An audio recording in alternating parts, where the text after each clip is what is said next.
Support பண்ண வந்திருக்கீங்க. So first நான் விக்னேஷ் கார்த்திகிட்ட இருந்து ஆரம்பிக்கிறேன். ஸோ என்னை அதிகமாக வெறுத்ததும் அவர் தான், அதிகமாக நான் லவ் பண்ணுறதும் அவர் தான்.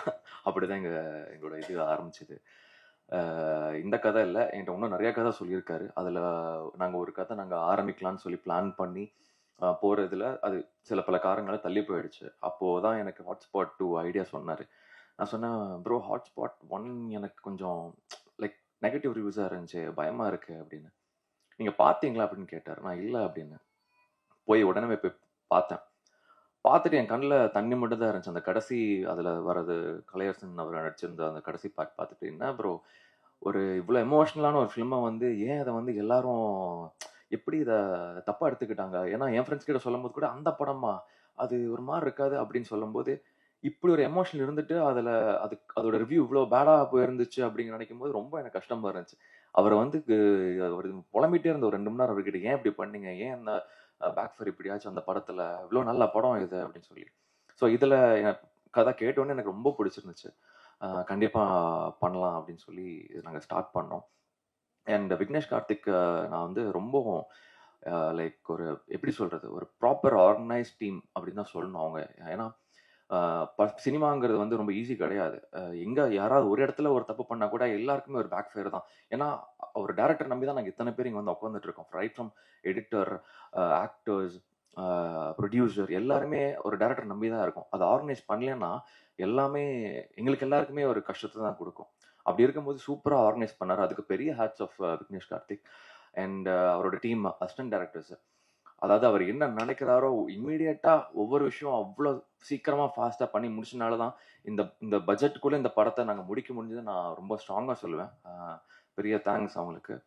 அண்ட் பவானி ஸ்ரீ லைக் என்ன சொல்றது, ரொம்ப ஃப்ளாலஸாக வந்தாங்க, ஈஸியாக பண்ணாங்க, அப்படியே பண்ணிட்டு லைக் ரொம்ப இதாக இருந்துச்சு. எதுவுமே ஃபீட் பண்ணணும் அப்படிங்கிற மாதிரி இல்லாமல் ஒவ்வொரு டேக்கும் சிங்கிளாகவே முடிச்சுட்டு போயிடுவாங்க. எங்கேயுமே யாருக்குமே ஒரு இதாகவே இல்லாமல் இருந்தார். ரொம்ப ரொம்ப தேங்க்யூ பவானிஸ்ரீ. அண்ட் அமர் அமரை பற்றி நிறையா சொல்லணும்.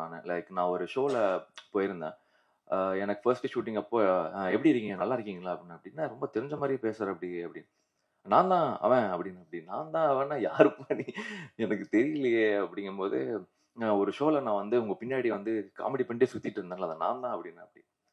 ஸோ அப்போ தான் தெரிஞ்சு, ஓகே அன்னைக்கு நான் பார்த்து ரொம்ப லைக் ஒரு விமென் கேரக்டரை வந்து அவ்வளோ தூரம் அத்தனை ஆடியன்ஸை ஹோல்ட் பண்ணி பர்ஃபார்ம் பண்ணி பண்ணுற சாதாரண விஷயம் கிடையாது. ஸோ அந்த மாதிரி பண்ண ஒரு கேரக்டர் இங்கே வந்து பெர்ஃபார்ம் பண்ணும்போது எனக்கு பெர்ஃபார்ம் பண்ணுறதுக்கு எனக்கே கூச்சமாக இருந்துச்சு. இல்லை நீ பண்ணாதான் நல்லா இருக்கும். ஏன்னா இன்னைக்கு சினிமாவில் வந்து தமிழ் சினிமாவில் நான் வந்து லைக் நான் ரொம்ப மிஸ் பண்ணுற ஒரு விஷயம் என்னன்னா, காமெடிங்கிறது இன்னைக்கு நிறைய நம்ம மிஸ் பண்ணுறோம். இன்னைக்கு கூட பழைய யூடியூப் வீடியோஸில் வந்து நம்ம நிறைய பழைய காமெடி சீன்ஸ் தான் பார்த்துட்டு இருக்கோம். இன்னைக்கு காமெடிங்கிறது ரொம்ப கம்மியாயிடுச்சு. ஸோ அம்மர் மாதிரி ஒரு ஆர்டிஸ்ட்க்கு எல்லாரும் ஒரு வாய்ப்பு கொடுத்தாங்கன்னா யூ கேன் ப்ரூவ் என்னங்கிறது அவர் காட்டுவார். அதுக்கு வாய்ப்பு கொடுக்கணும். ஸோ நீங்கள்லாம் அதுக்கு சப்போர்ட் பண்ணணும்.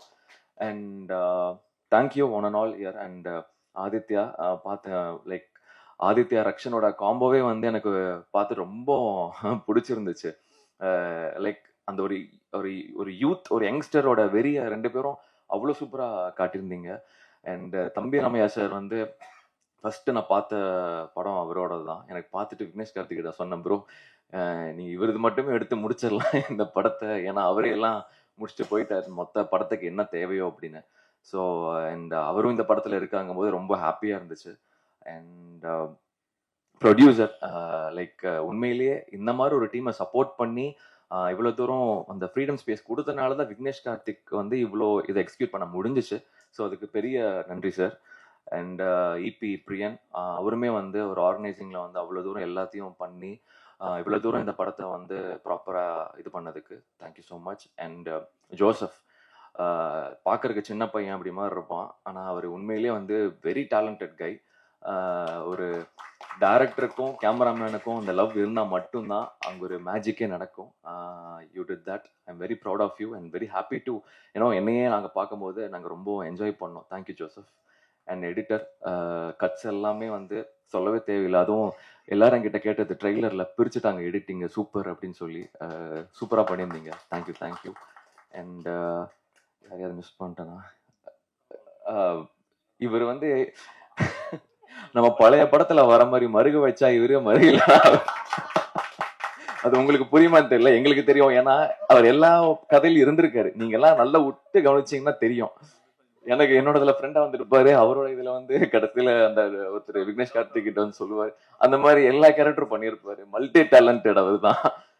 So thank you. அண்ட் ஹோஸ்ட் நல்லா பண்றீங்க. Thank you so much. And present media, நான் கேட்குற ஒரே ஒரு விஷயம் தான். எல்லாமே வந்து ஒரு படத்துக்கு வரும்போது இன்னைக்கு பெய்ட் ரிவ்யூஸ் அப்படி ஏதோ ஒன்று எழுதுறது ஒரு விஷயம் எல்லாமே நடந்துட்டு இருக்கிற இந்த இதுல நீங்க உங்களோட வாய்ஸ் தான் இன்னைக்கு ஒட்டுமொத்தம் இந்த உலகத்திலேயே கேட்கிற ஒரு விஷயம். நீங்க சொல்றதுதான் நம்புறாங்க இன்னைக்கு எல்லாருமே. ஸோ நீங்க ஒரு படம் நல்லா இருக்குன்னா நீங்க தயவு செஞ்சு எங்களை மாதிரி ஒரு டீமை சப்போர்ட் பண்ணீங்கன்னா எங்களை மாதிரி ஆசைப்படுறவங்களுக்கு, எங்களை மாதிரி மேலே வரும்னு நினைக்கிறவங்களுக்கு ஒரு பெரிய சப்போர்ட்டா இருக்கும். நாங்கள் கேட்கறது ஒன்னே ஒன்று தான், நீங்க எல்லாம் பண்ணி கொடுப்பீங்க நம்புறேன். அண்ட் ப்ளீஸ் எங்கள் டீமை சப்போர்ட் பண்ணுங்க. Thank you so much. எல்லாருக்கும் என்னுடைய வணக்கம். மேடையில் வீட்டிருக்கக்கூடிய நண்பர்கள், எனது அன்பு மாப்பிள்ளை, எனது அன்பு மகன், என்னுடைய அன்பு மகன் விக்னேஷ் மற்றும் பிள்ளைகள் எல்லாருக்கும், பத்திரிகை ஊடகத்துறை நண்பர்கள் எல்லாருக்கும் என்னுடைய வணக்கம். விக்னேஷ் வந்து ஃபஸ்ட்டு என் பையனுக்கு தான் ஃப்ரெண்டு. அப்போது இவர் வந்து சொன்னார், அப்பா இது மாதிரி உங்கள்கிட்ட ஒரு கதை சொல்லணும்னு விக்னேஷ் ப்ரோ சொல்கிறாரு அப்படின்னாப்புல.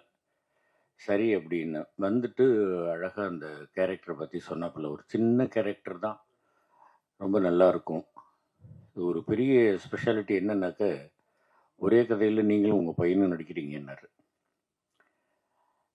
அது ஒரு பெரிய சந்தோஷம் எனக்கு. சரி, 2 கேரக்டர் கேட்டேன், பிடிச்சிருந்தது. உண்மையான விஷயம். நடிகர்களை வந்து ரசிக்கணும், அதுக்காக வந்து ரொம்ப பூஜிச்சு ரொம்ப ஒரு ரிஸ்க் எல்லாம் எடுக்கக்கூடாது அப்படிங்கிறத வந்து விளக்கி சொல்லக்கூடிய ஒரு கதை. இப்போ வெளியில் பேசிட்டு இருக்கும்போது கூட சொன்னாங்க, இந்த மாதிரி வந்து உங்கள் மேலே யாரும் கோச்சிக்க மாட்டாங்களா இதுக்குன்னு. நிச்சயமாக உண்மை புரிந்தவர்கள் வந்து கோச்சிக்க மாட்டாங்க. அதனால் வந்து இந்த கேரக்டர் எனக்கு இது வரைக்கும் இந்த மாதிரி கேரக்டர் நான் பண்ணலை. இந்த கேரக்டர் எனக்கு கொடுத்த அன்பு மகன் விக்னேஷுக்கு என்னுடைய நன்றிகள். விக்னேஷை எனக்கு இன்ட்ரடியூஸ் பண்ணிய என்னுடைய அன்பு மகனுக்கு என்னுடைய நன்றிகள். இந்த டீம் நிச்சயமாக அடுத்தடுத்து படங்கள் பண்ணணும், மிகப்பெரிய வெற்றியை பெற வேண்டும். அது எல்லாவற்றிற்கும் உங்களுடைய ஆதரவும் அரவணைப்பும் வேணும் அப்படின்னு கேட்டுக்கிறேன். நன்றி, வணக்கம். அதற்கு தனிப்பட்ட முறையில் நன்றி. ஹாட்ஸ்பாட் 2 முதல்ல தம்பி விக்னேஷ் கார்த்திகை பற்றி அவருடைய ப்ரீவியஸ் ப்ராஜெக்ட்ஸ் எல்லாம் நான் வந்து எதாவது பார்த்ததில்ல. என் மகன் உமாபதி வந்து அப்கமிங் ஹீரோ டைரக்டர்ஸுகளை பற்றி ஒரு மதிப்பீடு வச்சுக்கிற பொழுது தொடர்பு கொண்ட பொழுது, அப்பா ஒரு டேஸ்ட்ஃபுல் டைரக்டர்ப்பா அப்படின்ற மாதிரி சொன்னாப்புல. அதுக்கப்புறம் தான் அவருடைய ப்ரீவியஸ் செட்டப்லாம் பார்த்த பிறகு நேரேட் பண்ணாப்புல. நேரேட் அந்த பண்ண விதமே ஒரு மெச்சூர்டான ஆள். அப்புறம் அவருடைய அணுகுமுறையிலெல்லாம் ஒரு ஸ்டாண்டர்டான ப்ரொடியூசர் தம்பி பாலா, அனில், பிரியன்லாம் சொன்னதை போல் ஒரு ப்ரொடியூசருக்கான ஒரு அற்புதமான டைரக்டர். எல்லா நாவல்ஸும் தெரிஞ்சிருக்கு. 24 கிராஃப்ட்னு சொல்லுவோம்ல, அடிப்படையில் நல்ல நடிகன். இப்போ கூட நான் மேடையில் கேட்டேன், தம்பி தனிப்பட்ட முறையில் நடிக்க கூப்பிட்டான்னு வருவியாப்பா அப்படின்னு. இல்லை சார், கவனிச்சவர்கள் ஏற்பட்டு அப்படின்னா. ஸோ நல்ல நடிகன் கிரியேட்டராக இருக்கிற பொழுது நடிகர்களுக்கு ரொம்ப அவர் என்ன டைரக்டர் எதிர்பார்க்கிறாரு அப்படின்றத நம்ம ஈஸியாக புரிஞ்சுக்க முடியும். ஓ, இதைத்தான் எதிர்பார்க்கிறார்ல அப்படின்னா. ஸோ அந்த வகையில் ஒரு ஆழமான தமிழ் இண்டஸ்ட்ரியில் வருங்கால ஸ்டாண்டர்டான ஒரு இயக்குநர்கள் ஒரு தம்பி தான் அந்த விக்னேஷ் கார்த்திக். ஸோ அவனுடைய இயக்கத்தில் நான் ஒரு பர்டிகுலர் எபிசோடு நடிச்சது ரொம்ப மகிழ்ச்சி. இப்போ மேடையை பார்க்குறேன், செம்பி, ஆமாம், ஆனலகன், தம்பி அஸ்வின், நீண்ட நாட்களுக்கு பிறகு அவனோட நான் அருகில் அமரக்கூடிய ஒரு வாய்ப்பு.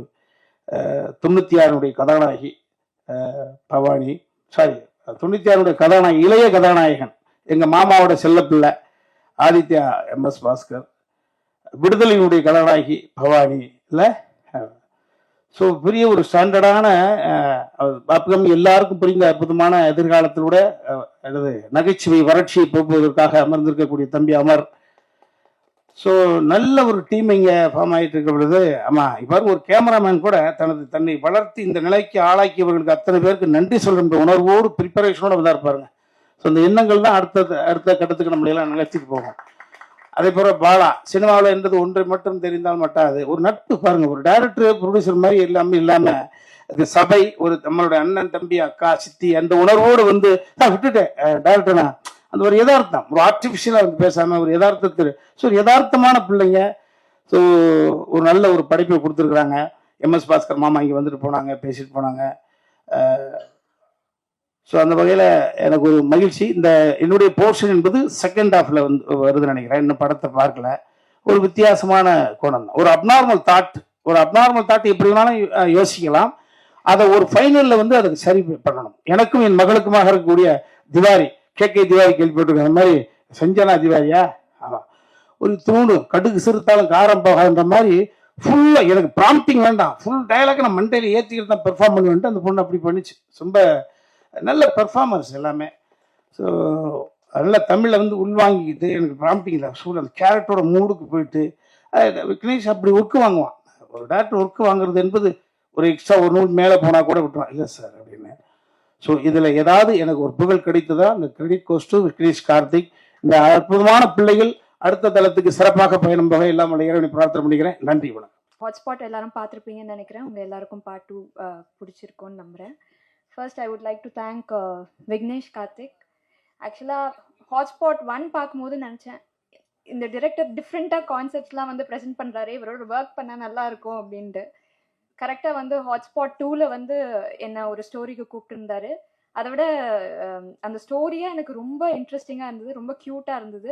So thank you so much Vignesh Karthik, நீங்கள் என்ன இந்த ஸ்டோரிக்கு யோசிச்சதுக்கு. And thank you Ashwin, it was very great working with you. Very chill guy and ரொம்ப ஸ்வீட். ஸோ என்ன சொல்கிறது, it was very easy to work with him. And எங்கள் ப்ரொடியூசர் பாலா சருக்கு நன்றி. And entire cast and crew எல்லாருக்குமே நன்றி. எங்கள் டிஓபிக்கு ரொம்ப நன்றி, என்னை நல்லா காமிச்சதுக்கு. அண்ட் வெயிட்டர் ஆக்டர்ஸ் தம்பி Ramaiah sir and MS Bhaskar sir, அவங்கள மாதிரி ஆக்டர்ஸோட ஸ்க்ரீன் ஷேர் பண்ணுறதுல ரொம்ப ரொம்ப பெருமையாக இருக்குது. And thank you. எல்லாரும் வந்து கண்டிப்பாக தியேட்டரில் பார்க்கணும், இந்த படத்தை சப்போர்ட் பண்ணணும். Thank you sir. நீங்கள் எல்லோரும் படம் பார்த்துருப்பீங்க, பார்த்து பிடிச்சிருக்கோன்னு நம்புகிறேன். ஃபர்ஸ்ட் ஆஃப் ஆல் எனக்கு இந்த ரோலை நம்பி கொடுத்த விக்னேஷ் கார்த்திக் சாருக்கு ரொம்ப தேங்க்யூ. அவர் ஒரு ரொம்பவே ஜோவியலான அண்ட் ரொம்ப easy to work with director and I had a lot of fun working with him. And என் அப்பாவாக நடித்த தம்பி ராமையா சாருக்கு ரொம்ப ரொம்ப தேங்க்யூ.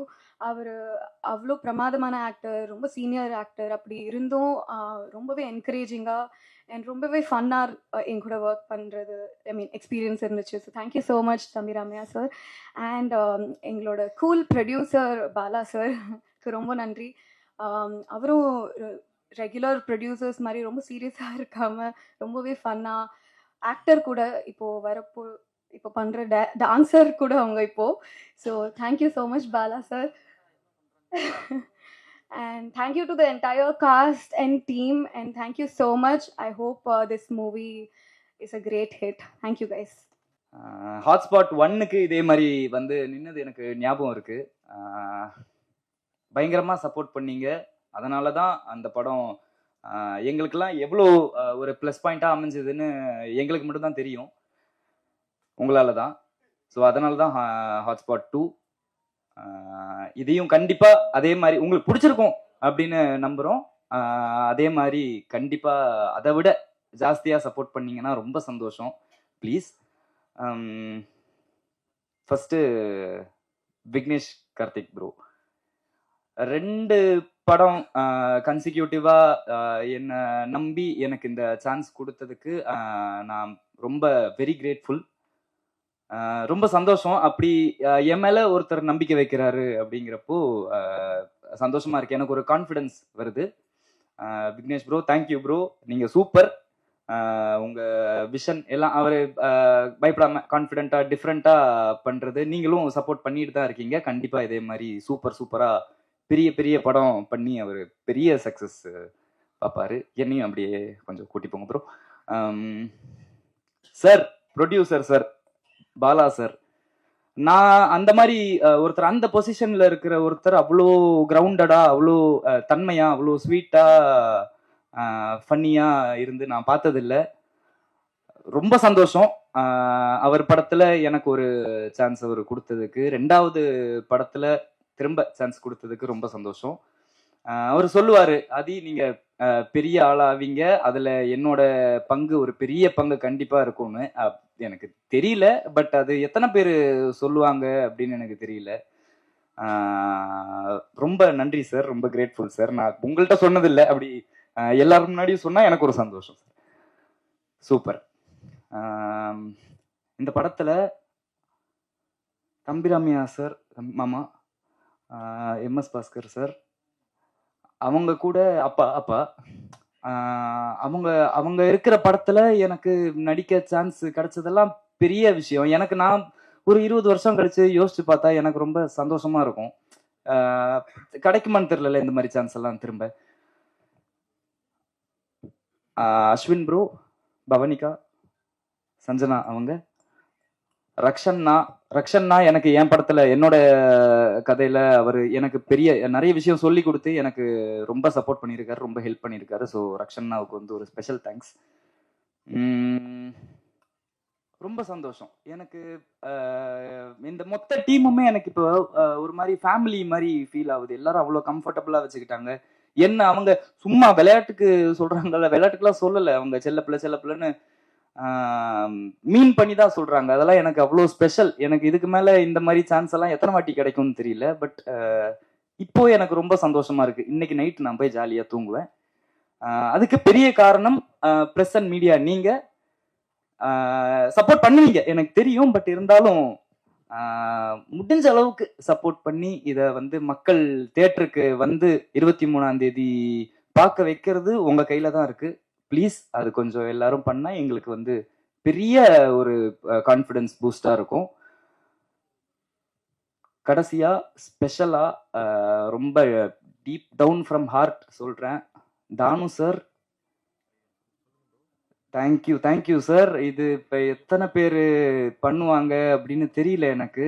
ரொம்ப ரொம்ப ரொம்ப நன்றி சார். உங்களால தான் இந்த படம் எவ்வளோ சக்சஸ் ஆக போதோ அதுக்கு மிகப்பெரிய ஒரு காரணம் வந்து நீங்க தான் சார். எங்க டீம் சார்பா, நான் எல்லாரும் சார்பா நான் உங்களுக்கு வந்து ரொம்ப ரொம்ப ரொம்ப நன்றி அப்படின்னு சொல்லிக்கிறேன் சார். மனசார நன்றி சொல்லிக்கிறேன். Thank you so much. யாரையாவது விட்டேன்னா மன்னிச்சிருங்க, எனக்கு அவ்வளோதான் பேச தெரியல. Thank you so much press and media. Thank you so much. Support பண்ணுங்க. தேங்க்யூ. எல்லாருக்கும் வணக்கம். அஸ்வின் ப்ரோ, நீங்கள் ஒரு ஃப்ளோவில் ஆக்சுவலி கொஞ்சம் தப்பாக சொல்லிட்டீங்கன்னு நினைக்கிறேன். ஹாட்ஸ்பாட் 1க்கு நெகட்டிவ் ரிவ்யூஸில் ட்ரெய்லருக்கு தான் நெகட்டிவ் ரிவ்யூஸ் இருந்தது. பாசிட்டிவ் ரிவ்யூஸ் எழுதுனதே நம்ம பெருசு தான். ஸோ அதனால தான் 2வே பண்ணுறோம். ஸோ அது ஒரு ஃப்ளோவில் மிஸ் ஆயிடுச்சுன்னு நினைக்கிறேன். லென்த்தாக பேசல, வெறும் நன்றிகள் மட்டும் சொல்லிடுறேன். இந்த படம் விஷ்ணு விஷால் ப்ரெசென்ட் பண்ணுறாரு. ஸோ அவருக்கு ரொம்ப நன்றி. டிஸ்ட்ரிபியூட் பண்ணுறது 5 ஸ்டார் செந்தில் சார். ஸோ அவருக்கு ரொம்ப நன்றி. கூட இருக்கிற ரமேஷ் அண்ணாக்கு ரொம்ப நன்றி. எனக்கு என்னை வச்சு ப்ரொடியூஸ் பண்ண பாலா, அனில், சுரேஷ் அண்ணா எல்லாருக்கும் ரொம்ப நன்றி. ஆர்டிஸ்ட் நிறைய பேர் இருக்காங்க. அஸ்வின், பவானி ஸ்ரீ, ஆதித்யா பாஸ்கர், சஞ்சனா, பிரிகிடா, பிரியா மதின் சங்கர், பேர் விட்டுறக்கூடாது, ரக்ஷன், ராபின், இபி பிரியன், எடிட்டர் முத்தையன், ஜோசப், அமர். இது ஒரு ஃபார்மாலிட்டி இல்லை. ஸோ பேர் மிஸ் ஆயிடுச்சுன்னா பிரச்சனை. ஸோ எல்லாருக்கும் நன்றி. அதாவது பேர் அப்பவும் மிஸ் ஆயிருக்கும்னு நினைக்கிறேன். இல்லை, ஓகே. எம்எஸ் பாஸ்கர் சார், தம்பி ராமையா சார், அவங்களுக்கும் நன்றி. யாரு புரியல? ஜெகதீஷ், டிஓபி ஜெகதீஷ். ஓகே, எல்லாருக்கும் நன்றி. என்னோட டைரக்ஷன் டீம், அவங்க தான் எல்லாமே. ஸோ அவங்க எல்லாருக்குமே என் பேர் சொல்ல. சக்ஸஸ் ஆயிடுச்சு, சக்ஸஸ் மீட் நடந்ததுன்னா அப்போ டீட்டெயில்டாக பேசுகிறேன். மற்றபடி அதான் நீங்கள் 1 பார்த்துருப்பீங்க. 1 வெற்றி படமாக ஆக்குனதுனால தான் 2 பண்ணியிருக்கோம். ஸோ சொல்லுங்கள் கடைசியாக 2 பண்ணியிருக்கோம். இப்போ 2 வந்து 1ல் வந்து எங்களுக்கு எவ்வளோ சென்சார் பிரச்சனை வந்ததுன்றது எங்களுக்கு தான் தெரியும். அது 1ல் நீங்க பார்த்த அந்த ஃபர்ஸ்ட் ஆதித்யா பாஸ்கர் கௌரி அந்த பொண்ணு பையன் மாறி இருந்த மேட்டர் ஆக்சுவலி சென்சார்ல பார்த்துட்டு இந்த கதையை ரிலீஸ் பண்ணக்கூடாது, தூக்கிடணும் அப்படின்ட்டாங்க. ஏன்னா ஒரு பொண்ணு வந்து ஒரு பையன் கழுத்துல தாலி கட்டுற மாதிரி இருக்கு. இது வந்து ஒரு மதத்தோட சென்டிமெண்ட் வந்து ஹர்ட் பண்ற மாதிரி இருக்கு. அதனால இந்த படத்தை ரிலீஸ் பண்ணக்கூடாது அப்படின்ட்டாங்க. அதுக்கப்புறம் அது எவ்வளவு போராடி சென்சாரோட அவருக்கு இல்லை இது ஓகே இது வரலாம் அப்படின்னு தோணுச்சு. ஸோ அவருக்கு ரொம்ப நன்றி சொல்லிக்கிறேன். ஸோ அந்த ஒரு பாயிண்ட்ல தான் அந்த படமே ரிலீஸ் ஆச்சு. ஸோ நேச்சுரலி பார்ட் 2 பண்ணும்போது எழுத ஆரம்பிக்கும் போது ஃபர்ஸ்ட் மைண்ட்ல வந்தது வந்து ஆடியன்ஸோ இல்லை ப்ரெஸ்ஸோ இல்லை எதுவுமே இல்லை, இது சென்சார்ல ஓகே ஆகுமா அப்படின்றதான் மைண்ட்ல வந்தது. ஸோ அதனால நேச்சுரலி பார்ட் 2 பண்ணும்போது சென்சார்ல பிரச்சனை வராம எதை டூ மச்சா சொல்ல முடியுமோ அதை சொல்லலாம் அப்படின்னு நினைச்சுதான் பண்ணோம். சென்சாரை நினைக்காம பண்ணியிருந்தா இன்னும் டூ மச்சாவே பண்ணியிருக்கலாம். பட் அதான் அந்த கன்சர்ன்ஸை மைண்டில் வச்சு டூ மச்சா அந்த இஷ்யூ வராமல் என்ன பண்ணுமோ அதை பண்ண ட்ரை பண்ணியிருக்கேன். உங்களுக்கு பிடிச்சிருக்கும் அப்படின்னு நம்புறேன். பிடிச்சதுன்னா கண்டிப்பாக உங்களுக்கு என்ன தோணுதோ அதை எழுதி வெற்றி படமாக்குங்க. சக்ஸஸ் ஆச்சு அப்படின்னா சக்ஸஸ் மீட்டில் எல்லாரை பற்றியும் லென்த்தாக பேசுகிறேன். ஏன்னா ஏற்கனவே ரொம்ப நேரம் ஆச்சு வெயிட் பண்ணுறதுனால லென்த்தாக பேசினவங்க கடுப்பாயிருவாங்க. அதனால் தேங்க்யூ. ப்ரெஸ் மீடியாவுக்கு ரொம்ப நன்றி. கேள்விகள் உங்களுக்கு இருந்ததுன்னா கேட்கலாம், கண்டிப்பாக நான் பேசுகிறேன். அதான் சார் சொன்னேனே, கொஞ்சம் ஏமாத்திட்டீங்க. அதுதான் சார். ஆனா டீசெண்டா இருந்தது. அதான் சென்சார்ல பிரச்சனை வராம எந்த அளவுக்கு டூ மச்சா போக முடியுமோ அந்த அளவுக்கு டூ மச்சா. இது உங்களுக்கு உண்மையா இவங்க 2வது படம்னாங்க, 4வது படமா 5வது படம்? 4வது சார். 4வது படம். ஆமா சார். ஓகே. அதே மாதிரி படத்துல ஒரு லாஜிக் மிஸ்டேக் எப்படி மிஸ் பண்ணீங்க? எந்த லாஜிக் சார்? ஒருத்தர் பொண்ணை கட்டி கொடுத்துறாரு, ஓகே ப்ரொடியூசர். ஆமா. அதுக்கப்புறம் பொண்டாட்டி உங்களுக்கு தானே சொந்தம், அந்த பொண்ணு உங்கள்கிட்ட தானே அவங்க வந்து கதை சொல்லணும். பிரியா பவானி சங்கர் ஆமா அவங்களுக்குள்ளார ஒரு உறவு இருக்குது. ஆமா ஆமா ஆமா. பர்மிஷன் உங்கள்கிட்ட தானே கேட்கணும். என்கிட்ட சொல்லிட்டாங்களே, நான் தான் ஒத்துக்கிட்டேனே. அப்ப நீங்க ஒரு லாஜிக் மிஸ் பண்ணிட்டீங்கன்னு நினைக்கிறேன். இல்ல அதெல்லாம் இல்ல நாங்க என்ன சொல்லிருப்போம் அப்படின்னா, அந்த பொண்ணு சொல்றாங்கல்ல எங்க அப்பா ஒத்துக்க மாட்டாரு அப்படின்றாங்கல்ல, ஆமா அந்த டைம்ல நீங்க போன் ஏதாவது பாத்துட்டீங்கன்னா மிஸ் ஆயிருக்கும். ஏன் அப்பா ஒத்துக்கணுங்கிற? நீங்களே அந்த கம்பெனி ஆக்குபை பண்ணிருக்கணும், மருமக பிள்ளையா. சார் அது தப்பு இல்ல, நான் அவ்வளவு மனசாட்சி இல்லாத ஆள் கிடையாது. பொண்ணை பெத்தவரு, அவர்கிட்ட கொஞ்சம் பர்மிஷன் வாங்கி அதுக்கப்புறம். சார் அஸ்வின் சார், உங்களுக்கு ஒரு கேள்வி. அந்த டயலாக் வர்றப்போ உங்க மனநிலை எப்படி இருந்தது? ஜாலியாக தான் சார் இருந்தது. அந்த அளவுக்கு பக்குவமா ஆயிட்டீங்க. வாழ்த்துக்கள். தேங்க்யூ. டேரக்டர் சார் சொல்லுங்க sir. Vishnu Vishal sir production போட்டிருக்கீங்க. எங்க சார்? சொல்லுங்க சார். சொல்லுங்க ப்ரோ. நீங்களா எப்படி இருக்கீங்க? நல்லா இருக்கீங்களா? நல்லா இருக்கு. அப்புறம் வந்து அவர் எந்த படத்தா இருந்தாலும் ப்ரமோஷனுக்கு வந்துருவாரு. ஏன் அவர் கூப்பிடல? ஒருவேளை வந்து சிவகார்த்திகேயன் 2050 வந்து சிஎம்மா வந்து மென்ஷன் பண்ணிருக்கீங்க. அந்த கோவத்திலயா இப்ப வந்து சிவகார்த்திகேயன் வந்து ஒரு இஷ்யூ போயிட்டு இருக்கு, எதுக்கு தேவையில்லாம வந்து அவர் கோத்து விட்டுறீங்க? அதாவது சரி ஓகே, விஷ்ணு விஷால் ப்ரோ வந்து ஏன் வர முடியல அப்படின்னா 30ஆம் தேதி தான் நாங்கள் ரிலீஸ் பிளான் பண்ணியிருந்தோம். ஸோ அதை பொறுத்து அவர் முன்னாடியே ஸ்கெடியூல்லாம் போட்டு அவர் வேற ஷூட்டிங்கு போயிட்டார். அப்புறம் நாங்கள் தளபதி படம் தள்ளினதுனால நம்ம 14 பொங்கல் வரலாம், அப்புறம் 20 அப்பெல்லாம் பிளான் பண்ணதுனால இப்போ அவர் ஊர்ல இல்லைன்றதுனால அவர் வர முடியல. அதுதான் ஒண்ணு. 2வது கேள்வி என்னது? சிவகார்த் அந்த கோவத்துல இல்ல அதெல்லாம் இல்ல, அது ஒரு கற்பனை, அது ஜாலியா வச்சோம். அதே மாதிரி விஜயகாந்த் ஜெயந்தி, விஜய் சேதுபதி ஏன் எதிர்கட்சி தலைவராக்குனீங்க? இல்ல சார், ஒரு சிஎம்ஓ ஒருத்தர் தான் சார் இருக்க முடியும். அதனால இன்னொருத்தர் எதிர்கட்சி தலைவர்னு. சார் சொல்லுங்க. 2 ரசிகர்களை காமிச்சீங்க, அது மறைமுகமா 2 நடிகர்னு தெரியுது, தாதா ராஜான்னு. உண்மையிலேயே மனசுல அந்த 2 பேரை வச்சுதான் பண்ணீங்க. உங்களுக்கு எந்த 2 பேர் சார் ஃபீல் ஆனாங்க? அது நீங்க யார் நினைச்சீங்களோ அவங்க. நான் யாரையும் நினைக்கல சார். உங்களுக்கு யார் ஃபீல் ஆறாங்களோ அவங்க.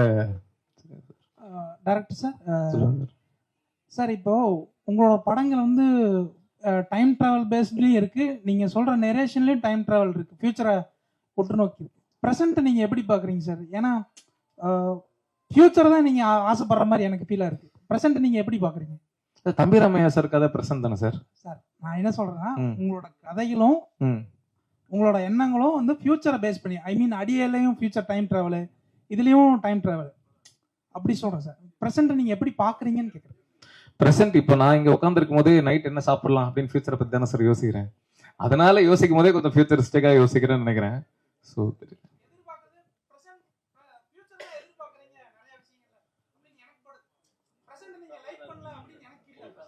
ஓகே சார், இதை நான் கருத்தா எடுத்துக்கவா என்ன தெரியலையே.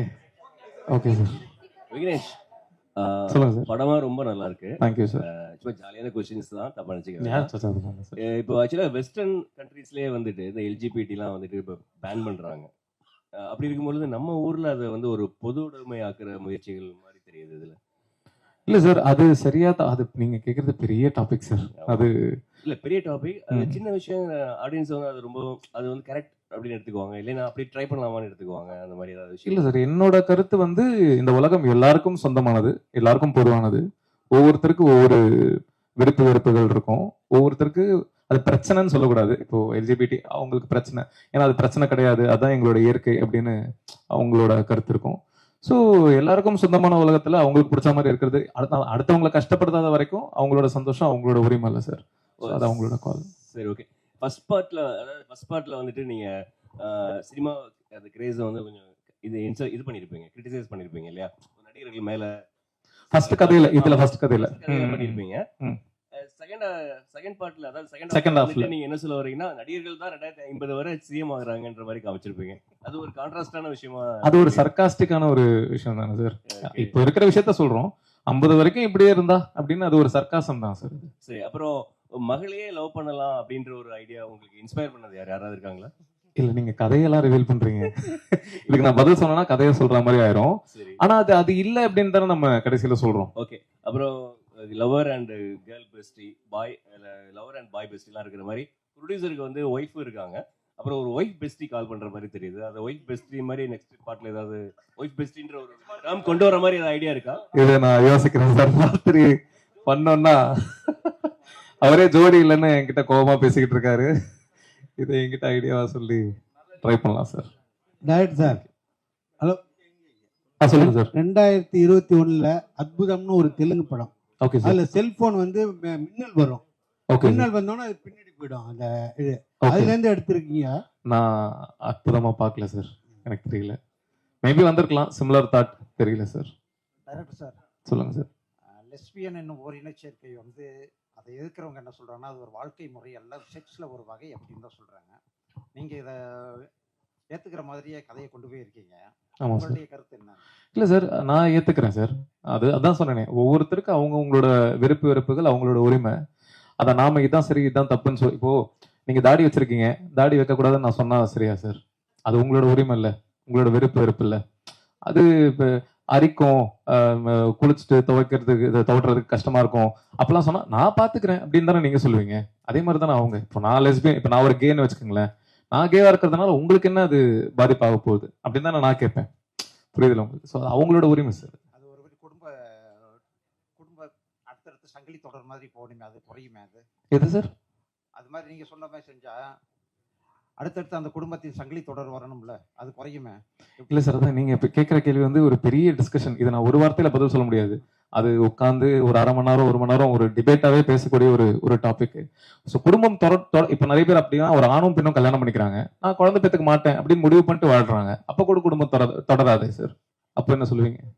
அதான் அது தப்புன்னு சொல்லலாமே. அதான் சார், அகைன் அப்போ ஒரு ஆணும் ஒரு பெண்ணும் கல்யாணம் பண்ணிட்டு குழந்தை பெற்றே தான் ஆகணும் அப்படின்னு ரூல் கிடையாது இல்ல. நிறைய பேர் குழந்தை பெற்றுக்காமலும் வாழ்றாங்கல்ல. ரூல் இல்ல, உங்க அம்மா அப்பாவும் எங்க அம்மா அப்பாவும் அப்படிதானே போயிருக்காங்க. அதனால கவர்மெண்ட் ஆஃப் இந்தியா எல்லாரும் குழந்தை பெற்றுக்கணும்னு ரூல்லாம் கிடையாது சார். அக்ரிமெண்ட்டை காட்டுங்க சார். சார் இல்ல அக்ரிமெண்ட்லாம் இப்ப நான் கல்யாணம் பண்ணிக்கிறேன், என் ஒய்ஃபும் நானும் குழந்தை பெற்றுக்கணுமா வேணாமன்றது நான் தானே சார் முடிவு பண்ணணும். அது ரூல் கிடையாதுல்ல. அது ஆமாமா, அதை ப்ரூவ் பண்ணிட்டாங்க. ஆமாமா, support. Okay okay, right right. இல்ல இல்ல அது லீகல் தான்.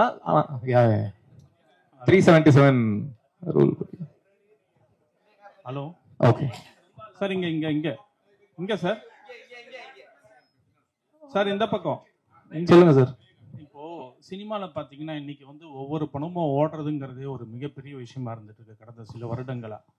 சர்ச்சைக்குரிய கதைகளை எடுத்துக்கிட்டோம் அப்படின்னா அது ஒரு பரபரப்பை கிரியேட் பண்ணும். இப்போ உங்க ஹாட்ஸ்பாட் 1க்கு வந்து ட்ரெய்லர் ஒரு பரபரப்பு கிரியேட் பண்ணதால தான் படத்துக்கு ஒரு ரெஸ்பான்ஸ் உங்களுக்கு கிடைச்சது. அதனாலேயே இந்த படத்திலையும் சர்ச்சைக்குரிய 3 கதைகளை எடுத்துக்கிட்டு பண்ணீங்களா? சர்ச்சைக்குரிய கதைகளை பண்ணக்கூடாதுன்னு கிடையாது இல்ல சார். பண்ணக்கூடாதுன்னு இல்ல, அதனால தான் பண்ணீங்களான்னு கேக்குறீங்களா? இது ஒரு ட்ரெண்டாவும் போயிட்டு இருக்கு. சில யங் டைரக்டர்ஸ் அப்படி பண்ணிட்டு இருக்காங்க. அதே ஃபார்முலா நீங்க ஃபாலோ பண்றீங்களான்னு கேக்குறேன். அதான் சார், இது ஒரு விவாதம் கிரியேட் பண்ணோம். இப்ப அப்படியான படங்கள் தான் அதிகமா வருது.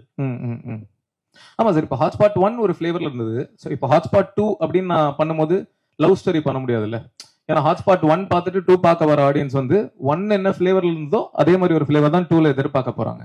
ஸோ அதே ஃபிளேவர்ல சர்ச்சைக்குரிய விஷயங்களை பேசலாம் அப்படின்னு நினைச்சு பண்ணதுதான் சார். 1ஓட கம்பேர் பண்ணும்போது அதுல ஒரு ஃபேமிலி டச் ஓரியன்ட் அப்படி இருந்தது. இதுல எல்லாமே வந்து உங்களுக்கு 3 டாபிக்குமே ஒரு கான்ட்ரவர்சியாவே தான் சுத்தி வருது. அதுக்குண்டான சொல்யூஷனும் கொஞ்சம் முடிக்கும் போது அப்படியே கொஞ்சம் அலூஃபா முடிச்சிட்டு போற மாதிரி இருக்குன்னு சொல்ல வரேன். Okay sir. வெளிப்படையா அதுல ஒரு வெளிப்படை தன்மை இருந்தது ஃபர்ஸ்ட்ல. தெரியலையே, எனக்கு கேள்வி எப்படி சொல்றது. நான் எனக்கு தெரிஞ்ச அளவுக்கு என்ன அதை சொல்யூஷனா சொல்ல முடியுமோ அதை சொல்ல ட்ரை பண்ணியிருக்கேன். ஃபர்ஸ்ட் கதையிலும் சரி, செகண்ட் கதையிலும் சரி. கடைசி கதையில சொல்யூஷன் கிடையாது, ஒரு காதலை பத்தி பேசியிருக்கோம். அதுக்கப்புறம் ஒரு ஷாக்கிங்கான ஒரு எண்டு கொடுத்துருக்கோம். Okay okay.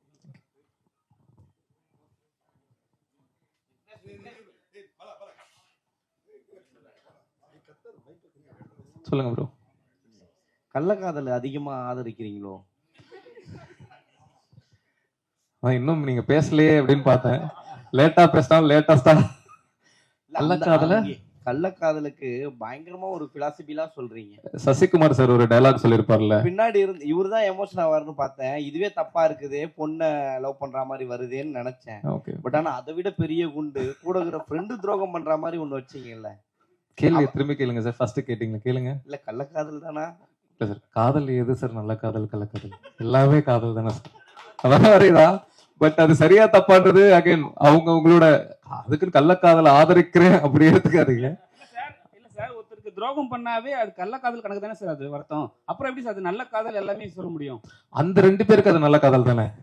புருஷனுக்கு தான் அது கள்ளக்காதல், அவங்க 2 பேருக்கு அது நல்ல காதல் தானே. அதே போல இப்ப இருக்க ஜெனரேஷனையும் கொச்சையா தான் சொல்ல வரீங்க. எந்த ஜெனரேஷன்? அந்த பொண்ணு வந்து ஆல்ரெடி பாய் ஃப்ரெண்ட் செக்ஸ் வச்சுக்கலாமா பொண்ணு பார்க்க வரும்போது கேக்குது. எந்த பொண்ணு? அந்த பொண்ணு ஏன் கேக்குது? அந்த வந்தவர் என்ன சொல்றாரு? பொண்ணுங்களுக்கெல்லாம் முடி வளர்க்க தான் தெரியும், முடிவெடுக்க எங்க தெரியும் அப்படின்னு கேக்குறாரு. என் பையன் நான் சொல்றத தட்ட மாட்டான், உன் பொண்ணுகிட்ட என்ன கேட்டுக்கிட்டு நீ கல்யாணம் பண்ணி அப்படின்னு சொல்றாரு. அவரு மேல இருக்கிற கோவத்துல அந்த பொண்ணு அப்படி பேசுறா. அது எப்படி சார்? நீங்க அதுக்கு எக்ஸ்ட்ரா டைலாக் கொடுத்தீங்களோ அப்படின்றத லவ் ஸ்டோரின்னு ஒண்ணு வந்ததுல, அதுல இப்ப லேட்டஸ்டா வரும்போது அதுல பாட்டி சொல்லுவாங்க, பாட்டி போய் நீ இது பண்ணு அப்படின்னு சொல்லுவாங்க. சோ இதுல வந்து இந்த பொண்ணு டைரக்டா அப்பா உக்காந்துட்டு இருக்கும் போதே கேக்குது. இவ்வளவு தெரியுமா, நம்ம தமிழ்நாட்டு பொண்ணுங்களை அப்படி கேட்க முடியுமா, கேக்குறாங்களா அப்படின்ற மாதிரி தோணுது. கரெக்ட். இவங்க கேட்டதுக்கு தானே தம்பிராமையா சார் வந்து கிளைமாக்ஸ்ல பதிலடி கொடுக்குறாரு. இதுதான் கிளைமாக்ஸ் அப்படின்னு முடிச்சிருந்தேன்னா நீங்க சொல்றது கரெக்ட். அதுக்கப்புறம் சார் வந்து பேசுறாருல, நீ சொன்னது தப்பு அப்படின்ட்டு. அவர் ஏன் பேசுறாருன்னா, சில பேருக்கு சில விஷயத்த சொல்ற விதத்துல சொன்னாதான் புரியும், அதுவே நீ தானமா சொன்ன அப்படின்ற மாதிரி சொல்றாருல. அஸ்வின் ப்ரோ, நீங்க அண்ணன் கேட்கும் போது அசால்ட்டா சொல்லிட்டீங்க ஜாலியான்னு.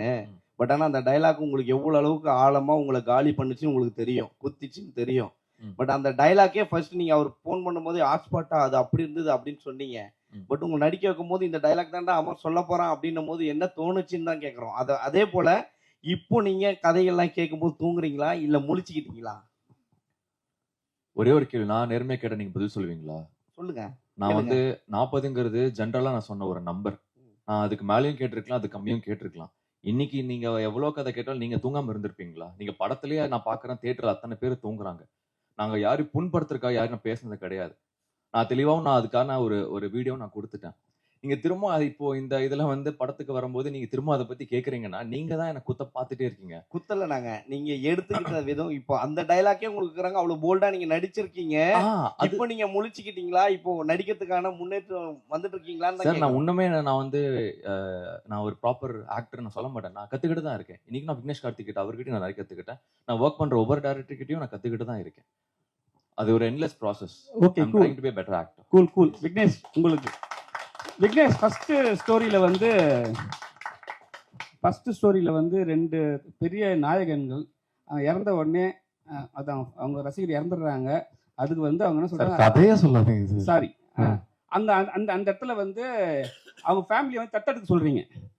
எனக்கு வந்து இப்போ வந்து நீங்க பெரிய லெவல்ல வளர்ந்துட்டீங்க, சரிங்களா? நீங்க பெரிய ஹீரோ ஆயிட்டு உங்க சைட்ல இருந்து ஏதோ ஒரு தவறு நடந்து அது மாதிரி ஆயிடுச்சு. உங்க சைட்ல இருந்து நீங்க அந்த ஃபேமிலியை தத்தெடுப்பீங்களா? நானா? இல்ல, அகைன் இதுக்கு பதில் சொன்னா கதை ரிலேட்டடா பதில் சொல்ற மாதிரி இருக்கும்.